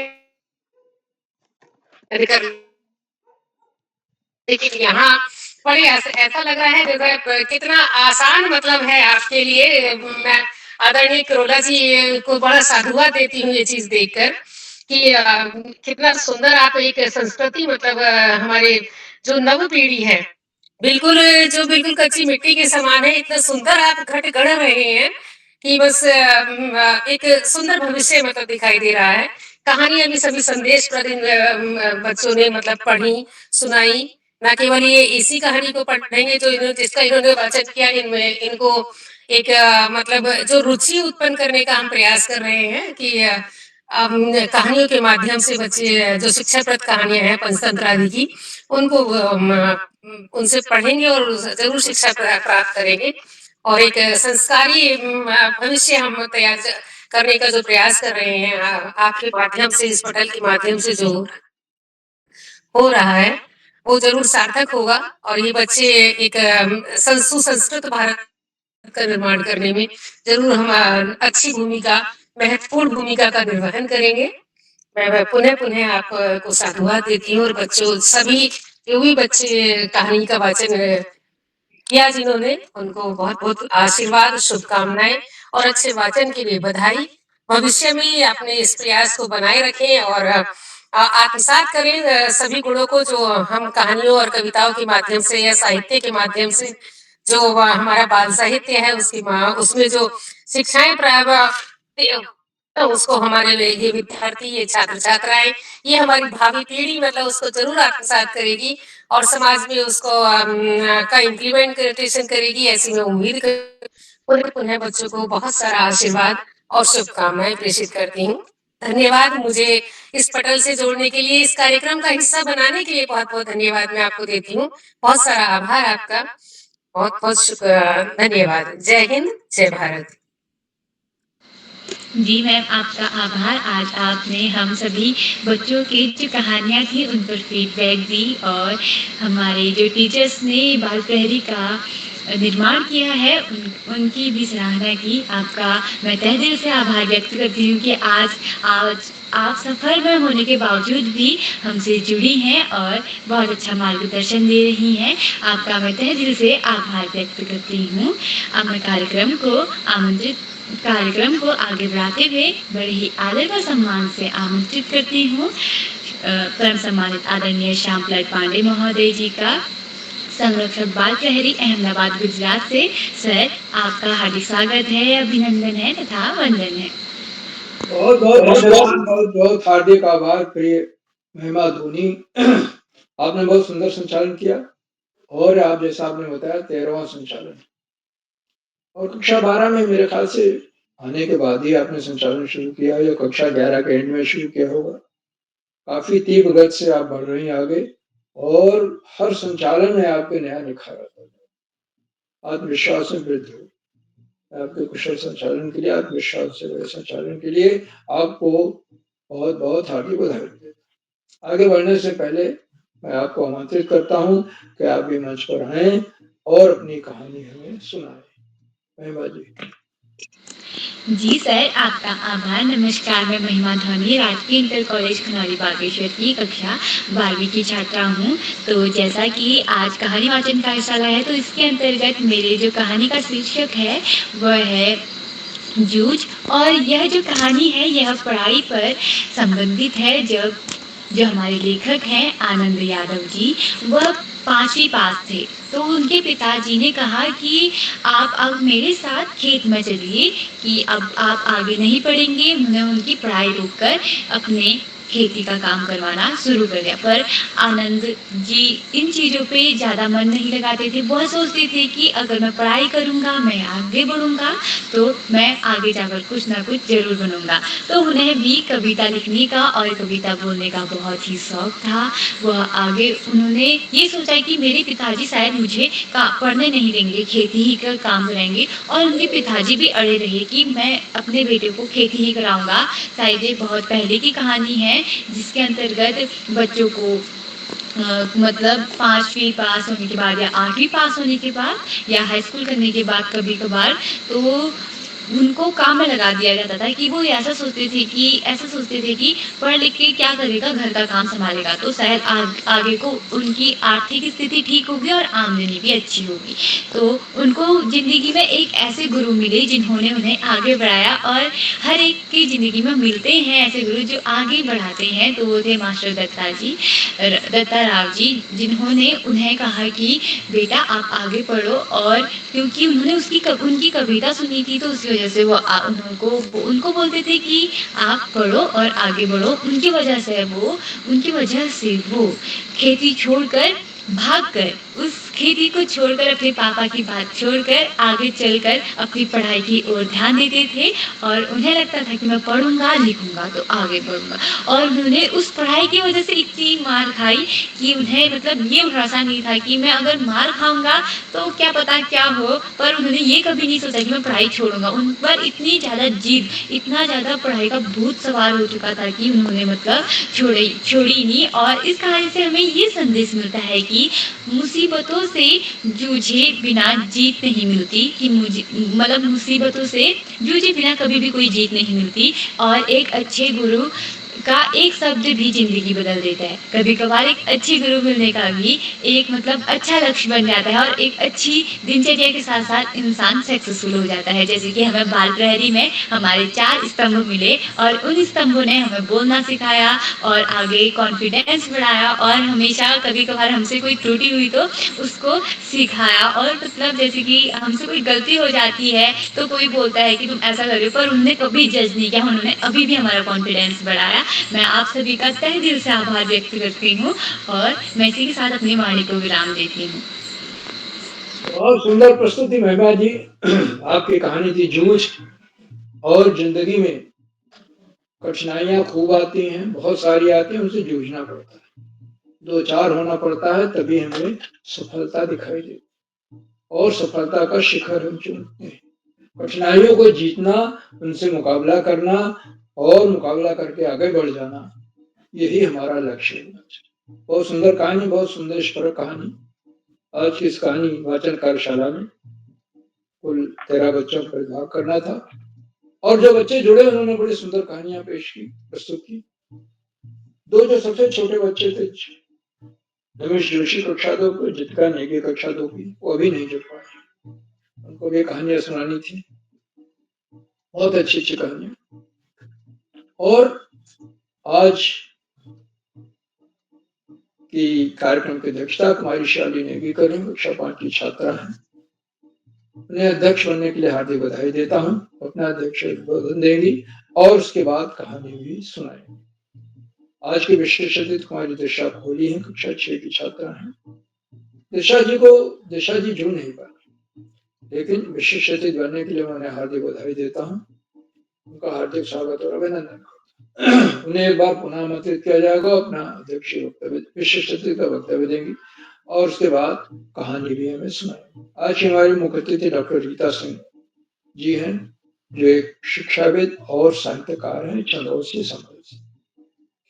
आप रास्ते में थी, फिर भी आपने गाड़ी रोककर, वाहन रोक करके कार्यशाला अटेंड की और बच्चों की ने जो कहानियां सुनाई थी, उन कहानियों पर चर्चा की। उन्हें बहुत रोचक लगा ये कार्यशाला, उनको बड़ी उपादेय लगी कि बच्चों के द्वारा बच्चे कहानियां सुना रहे हैं। एक तरह से देखा जाए तो उनके अंदर कहानी लेखन का, कहानी सुनाने का बीज डाला जाए, आगे चलकर वो बीज पल्लवित और पुष्पित होगा, अंकुरित होगा, पल्लवित होगा, पुष्पित होगा, आगे बढ़। तो आदरणीय मुख्य अतिथि महोदया ने यात्रा में होने के बावजूद भी संचालन की सराहना की, प्रस्तुतियों की बहुत प्रशंसा की, प्रेरणादायी उद्बोधन दिया और बताया कि इस मोबाइल युग में कहानी वाचन एक सुखद अनुभूति देता है। तो बच्चे दिन रात मोबाइल में लगे, कहानी कौन सुनता है, कौन पढ़ता है, लेकिन ये कार्यशालाएं बच्चों को इस बात के लिए प्रेरित करती है कि कहानी पढ़ें, पाठ्य पुस्तक की ओर यहाँ आकर के सुने। अगर बच्चे कहानी पढ़ते, सुनाते हैं, तैयार करते हैं, तो उनके माइंड में, मन में वो चीज समा जाती है और मोबाइल प्रेम का धीरे धीरे खत्म होने लगता है। तो आदरणीय मुख्य अतिथि महोदया के प्रति मैं बहुत बहुत हार्दिक आभार करता हूँ, उन्होंने उनके प्रेरणादायी उद्बोधन के लिए और समाधान। मित्रों, इन कार्यक्रमों से उत्तराखंड में शिक्षा विभाग के उपनिदेशक और शिक्षाविद आदरणीय आकाश सारस्वत जी प्रतिनिधि और आज भी जुड़े, उन्हें सादर प्रणाम करता हूँ। जुड़कर उन्होंने अपने प्रेरणादायी उद्बोधन से बच्चों को नहीं हम सब आदरणीय सारस्वत जी ने इस बात को रेखांकित किया कि कार्यशालाएं बच्चों के आत्मविश्वास में साधारण वृद्धि कर, उनका विश्वास बहुत बढ़ रहा है और अपने विद्यालय में ही नहीं बल्कि प्रदेश स्तर की प्रतियोगिताओं में वो भाग ले रहे हैं और उसमें मेरिट हासिल प्रतियोगिताएं जीत रहे हैं और बोर्ड की परीक्षाओं में मेरिट इन्हीं कार्यशालाओं का सुपरिणाम। आदरणीय सारस्वत जी के प्रेरणादायक बोधन के लिए मन के प्रति बहुत बहुत हार्दिक आभार। मित्रों, इन कार्यक्रमों से खंडवा से डाइट में सीनियर व्याख्याता के पद पर कार्यरत शिक्षाविद आदरणीय डॉक्टर अशोक कुमार नेगी जी प्रतिनिधि। उन्होंने चैट बॉक्स पर उत्तर पाए बच्चों की सुंदर रोचक उत्साहवर्धक टिप्पणियों की प्रतीक्षा करते हैं। उनको सादर प्रणाम करता हूं, उनका हार्दिक स्वागत और अभिनंदन। और उनके आशीर्वचन को हमेशा सुनना चाहिए क्योंकि उसमें हमेशा कोई न कोई नई सीख, नई बात, नया विश्लेषण होता है जिससे निश्चित रूप से लाभान्वित है। साथियों, इन कार्यक्रमों से देश के 16-17 प्रांतों के अनेक कवि, कहानीकार, साहित्य प्रेमी, मनीषी और चिंतक जुड़े हैं। उनमें कुछ नाम जो पटल पर आए, जो जुड़े हुए स्वीकार हैं। आदरणीय हेमा कान्याल मैडम, आदरणीय नरेंद्र पाल सिंह जी गुड़गांव से, आदरणीय श्याम नारायण श्रीवास्तव जी रायगढ़ छत्तीसगढ़ से, आप एक वरिष्ठ साहित्यकार हैं। आदरणीय कामेश्वरी सिंह मैडम गुड़गांव से हरियाणा, आदरणीय कमला सिंह मैडम, आदरणीय भास्करानंद पांडे जी प्राचार्य डीडी हाट पिथौरागढ़, आदरणीय प्रेम सिंह पापड़ा जी, आदरणीय नेहा गुप्ता मैडम, आदरणीय विनीता पाल मैडम, आदरणीय चंद्राधिकारी मैडम, आदरणीय हरीश देवतला जी, आदरणीय दुर्गेश्वर राय जी गोरखपुर से, आदरणीय उमेश पांडे जी और 16-17 प्रांतों से जुड़ने वाले विद्वान शिक्षक और विदेशी शिक्षक आपसे प्रतिदिन हमारे कार्यक्रमों से जुड़ते हैं और जुड़कर नए चार चांद लगा देते हैं। हमारे कार्यक्रमों को नई गरिमा मिल जाती है, हमारे अंदर अभिनव ऊर्जा का प्रभाव है। हम आपके इस लगातार मिलने वाले सहयोग के प्रति बहुत बहुत हार्दिक आभार करते हैं। मित्रों, जहाँ बच्चों और बालकों का सहयोग होने वाला है और अभिभावक की महत्वपूर्ण कड़ी है जो छोटे छोटे बच्चों को इस मन से जोड़, निमिष जोशी और जितका नेगी दोनों की प्रतीक्षा कक्षा दो विद्यार्थी हैं दोनों और उन्हें अपनी सहमत दी है, लेकिन नेट की बाधा को संभवता नहीं जोड़ पाए। वे जुड़ेंगे और निश्चित रूप से अपनी प्रस्तुति उनका हार्दिक स्वागत अभिनंदन। और अंत में इन कार्यक्रमों के सुधार आधार बिंदु प्रेरणा पुरुष और ऋषियों का सजीवन जीने वाले आदमी किरोला जी, जिनका तन मन धन से बच्चों के समर्पित, उन्हें साधारण प्रणाम करते हैं। मंच पर बहुत शानदार संचालन कर रही हमारी महिमा धोनी जी को मैं सौंपता हूं कि आगे का संचालन करें। बहुत बहुत धन्यवाद, बहुत बहुत हार्दिक आभार। महिमा जी।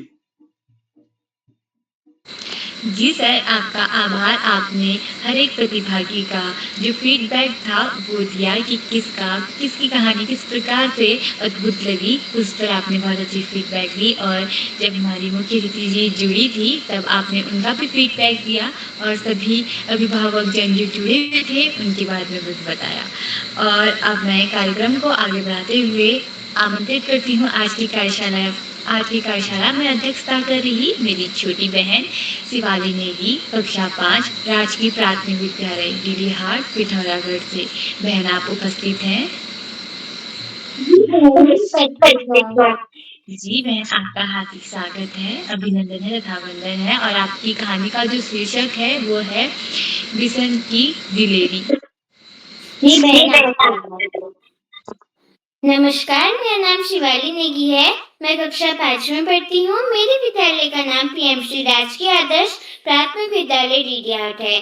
सर्वप्रथम मैं आदरणीय श्री उदय किरोला सर का धन्यवाद एवं आभार व्यक्त करती हूँ कि उन्होंने मुझको 5वीं बार अध्यक्षता करने का शुभ अवसर प्रदान किया।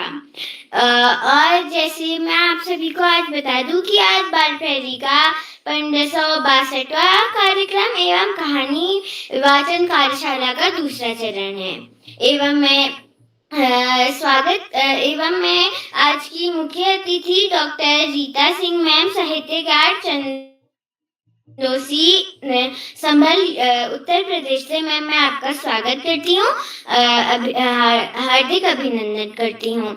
एवं इस पटल पर जुड़े आदरणीय श्री आकाश शाश्वत सर, उप निदेशक शिक्षा विभाग उत्तराखंड से, आदरणीय श्री श्याम पलट पांडे सर, संरक्षक बाल प्रहरी अहमदाबाद गुजरात से, आदरणीय श्री अशोक कुमार नेगी सर, संरक्षक बाल प्रहरी खंडवा मध्य प्रदेश से। एवं आज की विशिष्ट अतिथि मेरी बड़ी दीदी दृश्या कोहली, कक्षा 6, country wide public school Bageshwar से एवं इस कार्यशाला का बेहतरीन ढंग से संचालन कर रही मेरी बड़ी दीदी महिमा धोनी कक्षा 12 राजकीय इंटर कॉलेज खुनौरनी बागेश्वर से। दीदी आप क्या संचालन कर रही हैं? एवं मैं इस पटल पर जुड़े सभी प्रतिभागी शिक्षकगण अभिभावकगण मैं सभी का बाल प्रेरी परिवार की ओर से स्वागत करती हूँ एवं हार्दिक अभिनंदन करती हूँ। तो अब मैं ज्यादा समय न लेते हुए अपनी प्रतिभा की ओर चलती हूँ और मेरी कहानी है जो उस कहानी का शीर्षक है विशन की दिलेरी, जिसकी जो हमारे राइटर हैं लेखिका हैं वो है प्रतिभा नाथ। तो मैं अपनी कहानी शुरू करती हूँ। सुबह सुबह विशन अंगड़ाई लेते हुए उठा और फिर गया कर्नल दत्ता के खेतों की ओर। उसने देखा कि वहां पे तीतर जोर जोर से चीखने चिल्ला रहे हैं। उसको लगा कुछ तो यहाँ पे गलत हो रहा है। फिर उसको सुनाई दी अचानक गोलियों की आवाज। उसने देखा वहां से शिकारी दौड़े चले आ रहे थे और बेचारे तीतर फड़फड़ाते हुए गोलियों से लते नीचे गिर रहे थे। विशन को बड़ा बुरा लगा क्योंकि वो उन्हीं तीतरों को तो रोज दाने देता था, उनको प्यार से देखता था, निहारता था। लेकिन नहीं, इस बार जो शिकारी आए थे उसको पता नहीं था कि वो हर साल आते हैं। और समय वो शिकारी शाम के वक्त आते थे। इस बार कोई ना था तो सुबह आ गए और सभी तीतरों को खून से लता दिया। विशन को बड़ा बुरा लगा। तभी उसको झाड़ों में कुछ फड़फड़ाने की आवाज आई। उसने देखा कि वहां पे एक तीतर चोट से फड़फड़ा रहा है। वो तुरंत कमरे में गया और अपनी लाल उसकी माँ की बुनी हुई स्वेटर को लेके आया और उस तीतर के बाहर लपेटकर उसको घर ले गया। तीतर ने तो बहुत फड़फड़ाया क्योंकि उसको दर्द हो रहा था, लेकिन उसके बाद वो शांत हो गया। उसको लगा कि मैं इन पर विश्वास कर सकता हूँ। उन लोगों ने उसके जो पैर में घाव लगा था उस पर पट्टी लगाई और उसकी खूब देखभाल की। और क्योंकि मैं बता दूं कि उसको विश्वास इसलिए नहीं हुआ पहले क्योंकि जो शिकारी थे उन्होंने पहले दाने डाले, फिर वो लालच में आ गए तो उन पर गोलियां चला दी। इसलिए जो तीतर था उसको बिशन और उसकी मम्मी और जो ताऊ थे उस पर विश्वास नहीं हो रहा था। तभी उसके बाद तीतर को लगा कि हाँ ये मेरे मित्र हैं। अगले दिन तीतर एकदम फड़फड़ाने लग गया और मतलब विशन समझ गया कि अब वो उड़ना चाहता है, लेकिन तीतर को मन नहीं कर रहा था कि अब मैं विशन को छोड़ के जाऊंगा, मुझे नहीं जाना यहाँ से। लेकिन विशन ने बोला प्यारे दोस्त तुम जाओ, फिर तुम मेरे वहाँ रोज दाने खाने आना और अपने दोस्तों को भी लाना। वो गया और कुछ दिन बीत गए। वो रोज आने लग गया अपने दोस्तों के साथ वहाँ पे दाने चुगने। ऐसे ही कुछ दिन बीते, वहाँ पे शिकारी फिर से आ गए। उन्होंने जो कर्नल दत्ता थे जो विशन के ताऊजी थे उनसे बोला आपने क्या यहाँ किसी तीतर को देखा जो बच गया था? तो फिर कर्नल दत्ता थोड़ा हंसे और फिर बोला तुमको क्या लगता है मैं ऐसे ही किसी को भी मारने दूंगा? वो सभी मर गए थे। अगर मैं वहाँ पे होता तो तुमको ना छोड़ता। उन तीतरों की भी तो अपनी जिंदगी होती है। तो फिर ये सब सुनकर ना शिकारियों की बोलती बंद हो गई। उन्होंने बोला अच्छा मतलब तो फिर उनको तीतर के पंख दिख गए हल्के से। उन्होंने बोला तुम्हारे पीछे ही है ना तीतर, हमसे झूठ मत बोलना। कर्नल दत्ता भी गए। उनको तो लगता था उनको डर नहीं लगता था क्योंकि वो पहले फौज में थे। फिर वो वहां से लाए जो दराती होती है उसको लाए और बोला ये देख रहे हो जैसे तुमने गोलियों से उन तीतरों को मारा तो खून से लग जाएगा, ये सोच लो। तो फिर शिकारियों ने बोला, अरे अरे हम कुछ नहीं कहना चाहते। बिशन को वहाँ वो पीछे बैठा था और वो सोच रहा था कि मैं तीतर को उसी स्वेटर से ढक देता हूँ, ढक देता हूँ। लेकिन फिर कर्नल दत्ता थोड़ा और हंसे और फिर उन्होंने थोड़ा हिचकिचा के बोला, अरे सुन लो।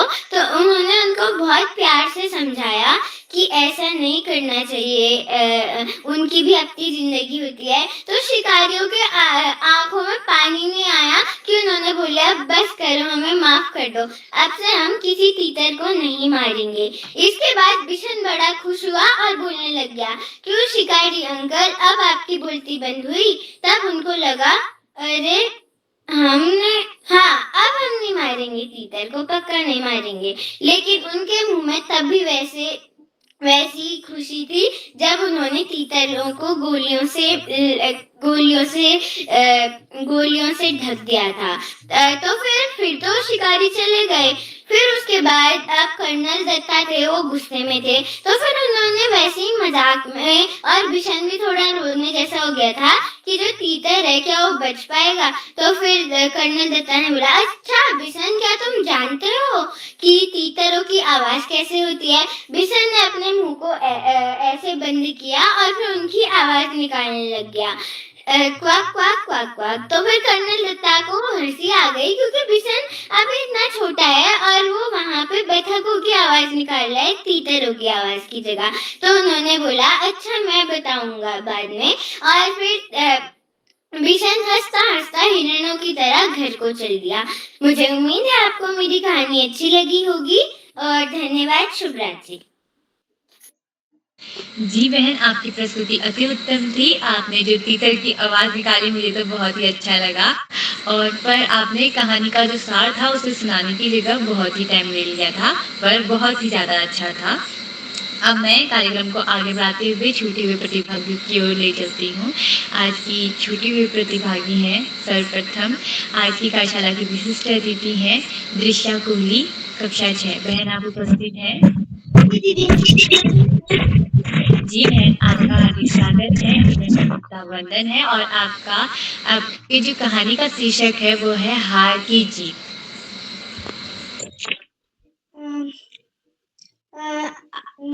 आप सभी को मेरा प्यार भरा प्रणाम। मैं दृश्या कोहली, कक्षा 6 की छात्रा, country wide public school Bageshwar से। आज बाल प्रहरी का 1562वां ऑनलाइन कार्यक्रम में आज के मुख्य अतिथि आदरणीय डॉक्टर रीता सिंह जी, शिक्षाविद, साहित्यकार, चंदौसी संभल, उत्तर प्रदेश से। मैम आपका हार्दिक स्वागत है, वंदन है तथा अभिनंदन है। इस पटल पर प्रतिदिन जुड़ने वाले आदरणीय आकाश सरस्वत सर, उप निदेशक शिक्षा विभाग उत्तराखंड से आदरणीय श्री श्याम पांडे सर, संरक्षक बाल प्रहरी अहमदाबाद गुजरात से आदरणीय डॉक्टर अशोक कुमार नेगी सर, संरक्षक बाल प्रहरी खंडवा मध्य प्रदेश से। सर आप सभी का हार्दिक स्वागत है, वंदन तथा अभिनंदन है। इस पटल की अध्यक्षता कर रही मेरी छोटी बहन शिवाली नेगी, कक्षा 5, राजकीय प्राथमिक विद्यालय डीडीहार पिथौरागढ़ से। बहन आपका हार्दिक स्वागत है, वंदन तथा अभिनंदन है। इस पटल का बहुत खूबसूरत, बहुत मनमोहक संचालन कर रही मेरी बड़ी दीदी महिमा धोनी, कक्षा 12, राजकीय इंटर कॉलेज खनौली बागेश्वर से। दीदी आप बहुत अच्छा संचालन करती हो, वो आपको बहुत सुंदर संचालन करने के लिए हार्दिक शुभकामनाएं। इस पटल पर जुड़े आदरणीय उदय किरोला सर, संपादक बाल प्रहरी अरवल उत्तराखंड से। सर आपका आभार कि आपने मुझे विशिष्ट अतिथि बनने का मौका दिया। मैं आप सभी से अपनी कहानी को शुरू करने से पहले मैं आप सभी से माफी मांगती हूँ कि मैं नेट की विधा के कारण जुड़ नहीं पाई। तो जैसे कि बताया, और मेरा टॉपिक है यानी मेरी कहानी का शीर्षक है हार की जीत, और इसके जो लेखक हैं वो हैं इसके प्रसिद्ध लेखक हैं सूरदर्शन जी। तो कहानी स्टार्ट करती हूँ मैं। तो कहानी जैसे होती कि इसमें होते हैं इसमें पात्र होते हैं बाबा भारती और खड़क सिंह, और उनका बाबा भारती का घोड़ा सुल्तान। तो बाबा भारती के पास एक घोड़ा था, वो इतना अच्छा था, इतना खूबसूरत था, उसकी चाल इतनी मनमोहक थी। तो जो बाबा भारती उनकी चाल में एकदम लट्टू थे, लट्टू। तो उनके इलाके में जो उनका घोड़ा है, उससे ज्यादा खूबसूरत घोड़ा, उससे अच्छा खूबसूरत घोड़ा किसी के पास नहीं था। और जो बाबा भारती है, उनसे सब लोग जलते थे कि इसके पास कितना अच्छा घोड़ा है, और ये बस साधु है, इससे अच्छा ये घोड़ा तो हमारे पास होना चाहिए था। तो उसके बाद वो अपने घोड़े को तबेले में ले जाते हैं और ऐसे करते हैं। तो उसके बाद एक बार वो यात्रा कर रहे होते हैं, पर एक बार क्या होता है कि वो यात्रा करते करते खड़ग सिंह के इलाके में आ जाते हैं। खड़ग सिंह एक उस इलाके का बहुत बड़ा डाकू था, जो जिससे बहुत सारे लोग डरते थे और उसके नाम से सब लोग कांपते थे। तो और वो उसके पास बहुत बाहुबल था। तो फिर खड़ग सिंह कहते कि अरे बाबा, मैंने तो आपके घोड़े के बारे में बहुत सुना है, इसकी चाल तो दिखाइए। तो फिर जैसे कहा, बाबा भारती ने कहा हाँ दिखाता हूँ। उसके बाद जैसे ही घोड़ा चलने लगा, इतनी सुंदर चाल थी, इतनी मनमोहक चाल थी कि खड़ग सिंह था, उसका मन मोह लिया। तो उसके बाद फिर जैसे वो जाने लगे, तो उसके बाद क्या था, तो जो खड़ग सिंह था, उसने बाबा जी से कहा, बाबा जी यह घोड़ा आपके पास न रहने दूंगा। ये बात से बाबा भारती बहुत डर गए। उसके बाद उन्होंने अपने घोड़े को छोड़ा ही नहीं, चाहे वो तबेले में क्यों ना सोए, लेकिन उन्हें छोड़ा ही नहीं। ऐसे ऐसे करके महीने बीत गए। तो जो बाबा भारती की भ्रांति थी, डर था, भय था, वो सब दूर हो गया कि अब तो ये क्या ही कर सकते हैं, अब चलो हो गया तो फिर अब क्या ही करें। तो उसके बाद फिर वो जाते हैं, फिर वो जा रहे होते हैं। तो उसके बाद उसे रास्ते में खड़ग सिंह मिलता है, लेकिन खड़ग सिंह का रूप, जो खड़ग सिंह था उसने अपना रूप बदला होता है। वो एक अपाहिज गरीब के रूप में एक पेड़ के नीचे बैठा होता है। तो उसके बाद उसने बोला, खड़ग सिंह ने बोला, अरे बाबा रुको, ने बोला, उसकी आवाज में करुणा थी। तो उसके बाद बाबा खड़ग सिंह ने बोला, हाँ बताओ क्या कष्ट है आपको।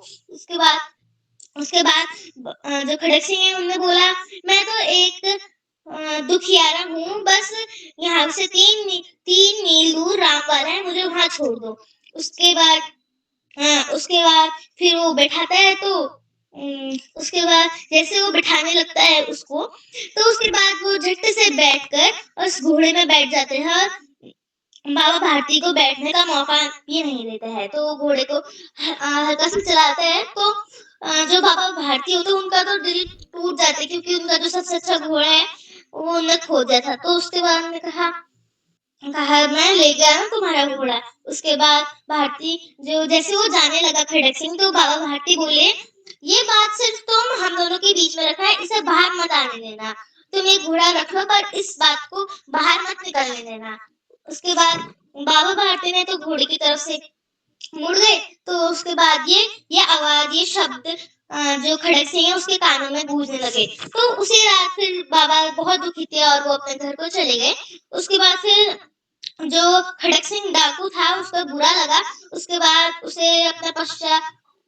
उसे फील हुआ कि उसने बहुत गलत करा। उसके बाद फिर वो जो घोड़े का तबेला होता है, उसको एक तबेले में रख देते हैं। तो बाबा भारती सोए होते हैं। तो उसे जब हम रहते हैं आसपास, तो जैसे कुछ पशु पक्षी रहते हैं, तो उसकी खड़बड़ खड़बड़ आवाज आती है। तो यही आवाज बाबा भारती को आई।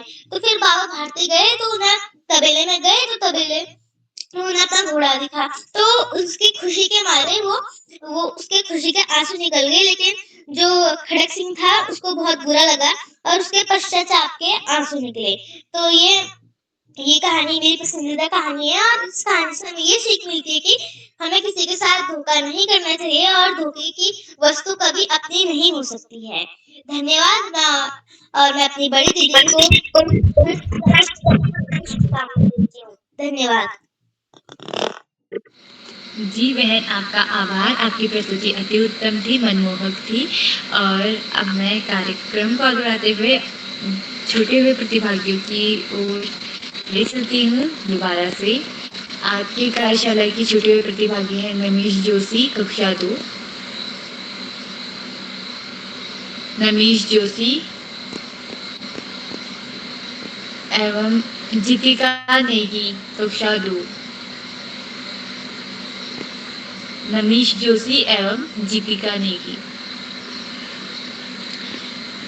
कार्यक्रम को आगे बढ़ाते हुए मैं बड़े ही आदर व सम्मान के साथ आमंत्रित करती हूँ परम सम्मानित आदरणीय डॉक्टर अशोक कुमार नेगी महोदय, जिला शिक्षा एवं प्रशिक्षण संस्थान खंडवा मध्य प्रदेश से।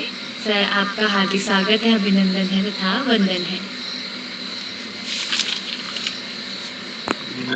बहुत सारी बधाइयाँ आपको, ढेर सारी शुभकामनाएं। बालपरी मंच पर आज आपने बहुत ही शानदार संचालन किया और बालपरी का ये निरंतर चलने वाला ऑनलाइन कार्यक्रम 1562वीं कार्यशाला है, कहानी वाचन कार्यशाला के रूप में। और इस कहानी वाचन कार्यशाला की मुख्य अतिथि हैं आदरणीय डॉक्टर रीता सिंह जी, जो शिक्षाविद हैं और वरिष्ठ साहित्यकार हैं, चंदौसी संभल उत्तर प्रदेश से। आदरणीय डॉक्टर रीता सिंह जी, आपका बहुत अभिनंदन, बहुत स्वागत है। बालपरी मंच पर आज की इस कार्यशाला में आपकी प्रतिक्रिया के लिए आपका हम हार्दिक अभिनंदन करते हैं, धन्यवाद करते हैं। बालपरी मंच पर आज की कार्यशाला के विशिष्ट अतिथि डॉक्टर कुमारी ऋषा कोहली जी, जो कंट्री वाइड पब्लिक विद्यालय से कक्षा 6 की विद्यार्थी और अभी हार की जीत, जो एक बहुत ही लोकप्रिय कहानी है श्री सुदर्शन जी की, और उस कहानी में आपने अपनी बात को साझा किया, कहानी के मर्म को आपने बताया। और जो कहानी का जो केंद्रीय भाव है कि एक ऐसा समय जब हम किसी व्यक्ति को झूठ बोलकर उसको धोखा देते हैं और उसके बाद में हम पश्चाताप कर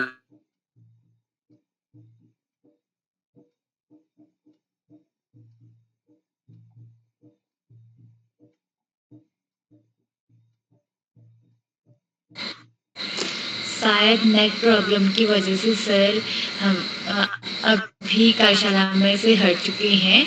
अब मैं मंच से सौंपते हुए बड़े ही आदर व सम्मान से आमंत्रित करती हूँ बाल प्रहरी के सुंदर मंच के संपादक परम सम्मानित आदरणीय उदय किराला महोदय जी का। सर, आपका मैं तहे दिल से आभार व्यक्त करती हूँ कि आपने मुझे आज 13वीं बार संचालन करने का शुभ अवसर प्रदान किया। यह मेरे लिए बहुत ही गर्व का विषय था और आपका तहे दिल से आभार। और आप जी महिमा जी, आपको सुंदर संचालन के लिए बधाई।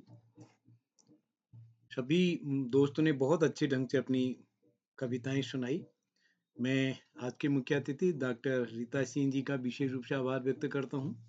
उन्होंने बहुत ही कम समय में हमारी असल में आज हमारे यहाँ एक कार्यक्रम था, दिन भर हम कार्यक्रम में रहे। अभी शाम 4-5 बजे उनसे हमने निवेदन किया और उन्होंने सहमति दी थी, तो मैं आभार व्यक्त करता हूँ। फिर भी वो बरेली से लौटते हुए ऑनलाइन जुड़ी रही।